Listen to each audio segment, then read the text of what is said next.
and welcome to our event on Can We Have It All as we look at our upcoming municipal budget. And I'm going to now call on David Heap for the land acknowledgement. Thank you. As we begin, we remember that this event, like the rest of our daily lives, take place on traditional lands of Haudenosaunee, Anishinaabeg, Lenape, and Chinota neutral peoples, and that the original peoples of this area took a lot better care of the land than settlers who've come later, on the most part. And in particular, the lands from what we call the Ottawa River to the Great Lakes, including this area at the forks of the Dishkan-Zibi or Atlas River, were covered by a Dish with One Spoon Wampum Covenant, which said, among other things, that people should be able to share the land equitably, the one spoon, so that everybody took their share, but no more than their share, and that we can come to the meeting without sharp-edged implements, so as not to harm each other. So welcome in the spirit of the Dish with One Spoon Wampum and the First Peoples of these territories.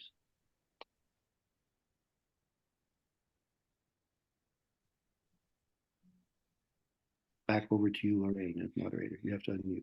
Sorry. Pardon me. Thank you, David. And now I'm going to call on Nora Fraser. Nora is one of the co-chairs of our local chapter of the Council of Canadians.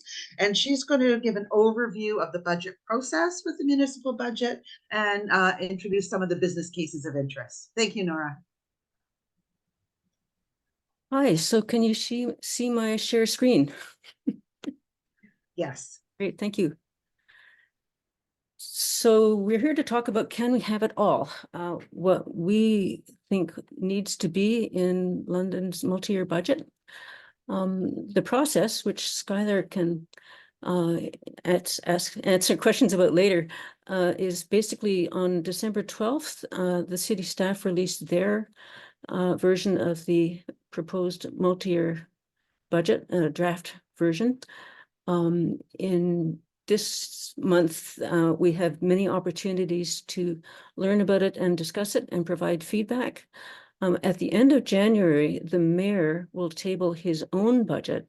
This is according to Ford's strong mayor legislation. And so the mayor's budget is what the council will have to work with. Can somebody let Roberta in, please? And at the end of January, the mayor will present his budget. So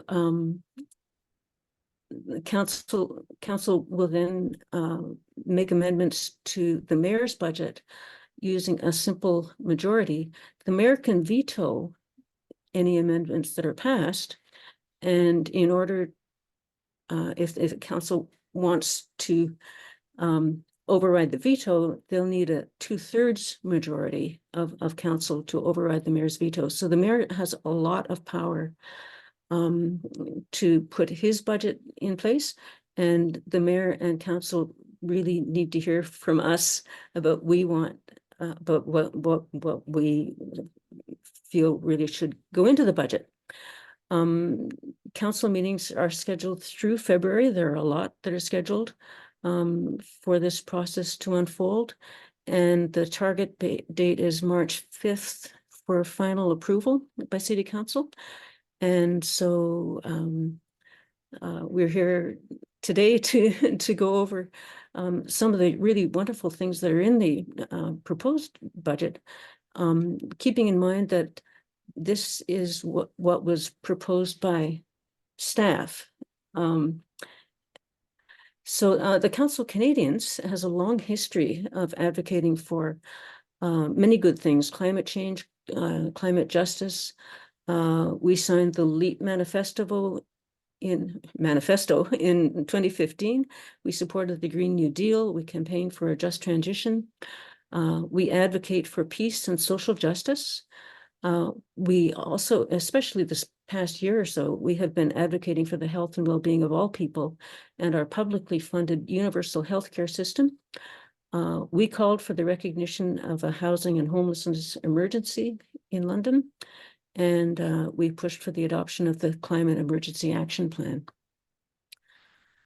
In Seth Klein's book, A Good War, and on his website, the Climate Emergency Unit, he outlines the 6 markers that show that the government really recognizes that there is a climate emergency and that we have to act accordingly. And the very first step is spend what it takes to win. So in the draft budget that the city staff prepared, keep in mind that it's not extravagant. It's what the city staff have decided is doable and necessary. We did ask for a lot of things that would cost a lot more. We asked for free public transit. We asked for massive investment in solar panels. We thought that a green roofs plan like Toronto has would be a great idea. None of those things are in this draft budget. Every business case that made it into the draft budget is considered to be reasonable and doable by city staff. So it's the bare minimum. We're just getting started with this. If we put in everything that we want in this budget, we're still just getting started on the really important things that we need to do. From a public health perspective, we have several nurses on our steering committee, and we're all very concerned about public health. And a lot of the business cases that are proposed are going to be really good from a public health perspective. They support the City of London's goals to restore, protect, improve, and sustain the health and well-being of people, animals, planets, our life-sustaining planetary atmosphere and ecosystems. And investing proactively in these budget cases is essential for promoting health of people and the climate, and preventing the higher costs of deferral, which Brandon's going to talk more about, that will ultimately result in costly consequences and complications. So the social determinants of health are listed on this screen, and almost all of them are directly affected by the proposals in this budget. From an environmental health perspective, the London Environmental Network held a really wonderful session on January 16th. And I'm not going to go over all the things that they proposed. We support every single budget case that the LEN recommended. But the thing that's on the screen now is what I was really, really happy to see. Business case P56, the Climate Emergency Action Plan Implementation Support, will do so many good things. It includes home retrofit grants for energy efficiency, climate emergency education, transit, London community grants, net zero buildings for city buildings, and public transit, improving public transit, converting the fleet to electric vehicles on a faster schedule, and providing the infrastructure that's necessary to do that. So again, we support all 28 business cases that the London Environmental Network has identified, and also more business cases that were not included in the environmental lens.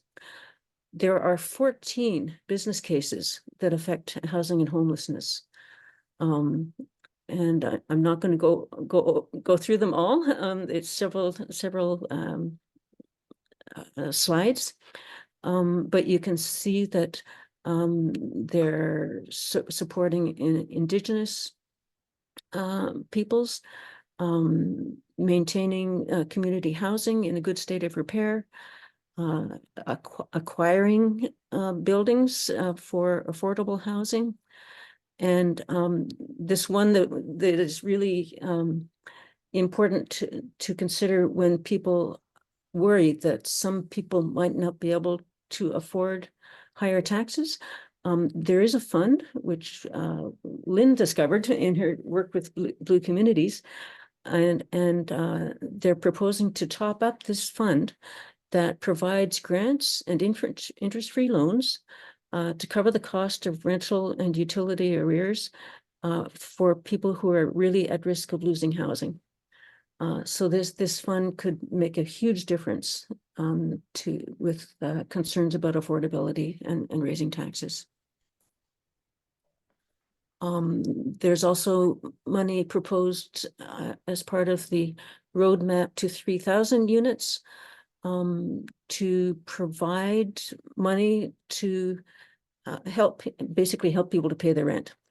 And there's more money for community housing. So really 14 budget cases that are really important to address the housing and homelessness emergency.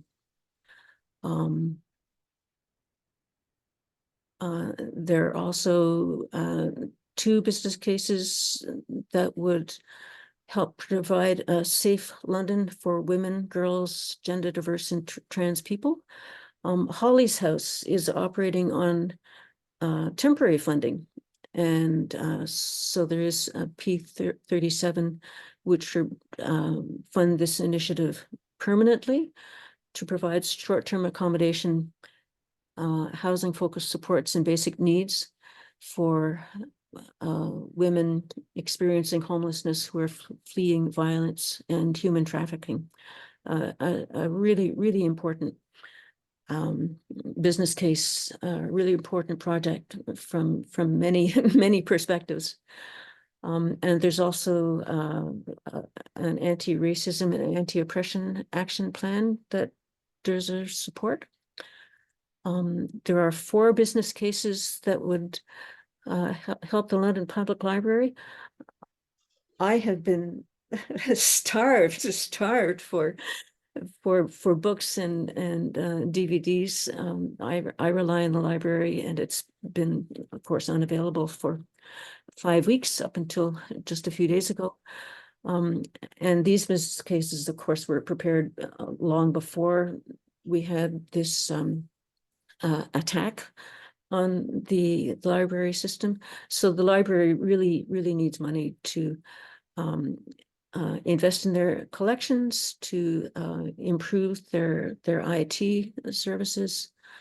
A central branch needs mental health caseworker to help with the population that they serve.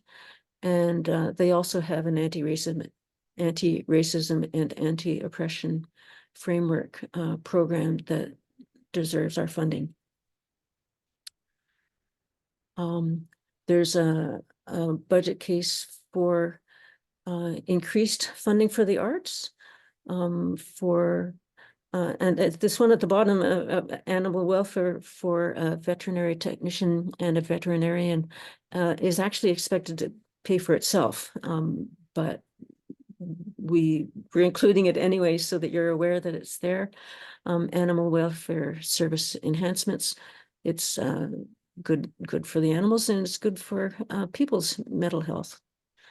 And finally, P41 to continue to extend operating hours for the washrooms at Dundas Place and Victoria Park.